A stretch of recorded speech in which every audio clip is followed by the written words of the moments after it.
Hi everyone, it's been some time, a year in fact, since I started discerning whether I want to continue doing this YouTube or not, because I realized that I've been saying so many things online but I'm not sent by anyone specifically, so I could be saying something wrong and I have to really discern whether this is the right thing to do.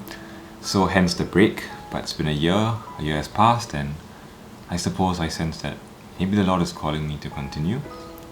So another video, just before Lent, and these are some of my ponderings and my own reflections that have come out in preparing for Lent. Okay, so in Jean Racine's play, Athalie, a group of Jewish girls sing a lyrical poem about the giving of the law at Mount Sinai. But it has quite a remarkable refrain. It says, "O Shamante Loa." And C.S. Lewis, well, if I have the book right here with me, in fact this video is about this book, Reflection on the Psalms.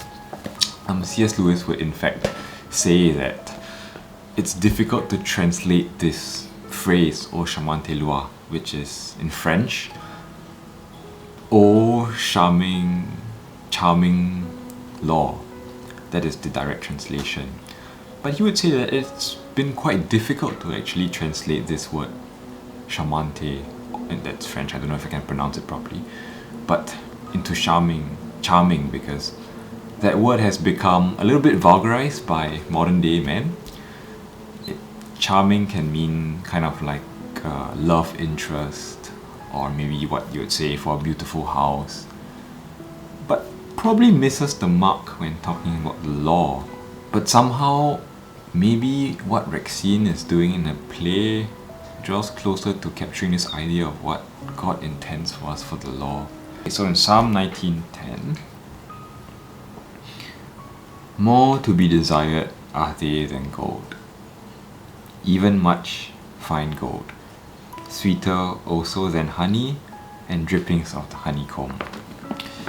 Wow, now I suppose this would be easy to think of as God's mercy or God's love, but actually this psalm, when I read it, the header is about God's law.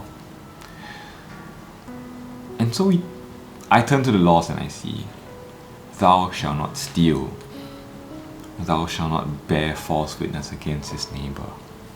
Maybe I consider a case of a poor beggar on a cold winter's night, and next to him is a bread shop with freshly baked breads placed outside. Well, shall this prohibition to steal be sweeter than honey and finer than gold to say? And so as I took this to reflection about a few months ago, at the tabernacle, looking at God, I asked him, how can you be the charming law in my life? And you over there, and I in the pew.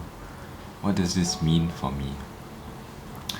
But in some way, I think that the language of the psalmist, the way that he puts it, is not one of scrupulosity, or is also not the language of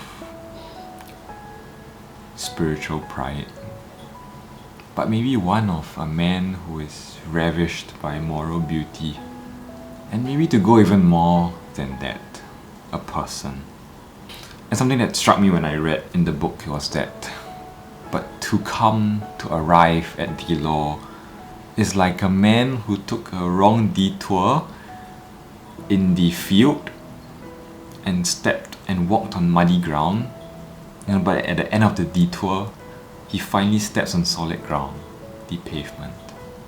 I have this exact experience at church at Holy Cross, because if you're in Singapore and then you know that there is a long L-shaped walkway and then there's a big field in the middle, and I once was running towards Mass and I walked on the muddy field all the way and it was horrible. But when I stepped on the pavement, it felt different.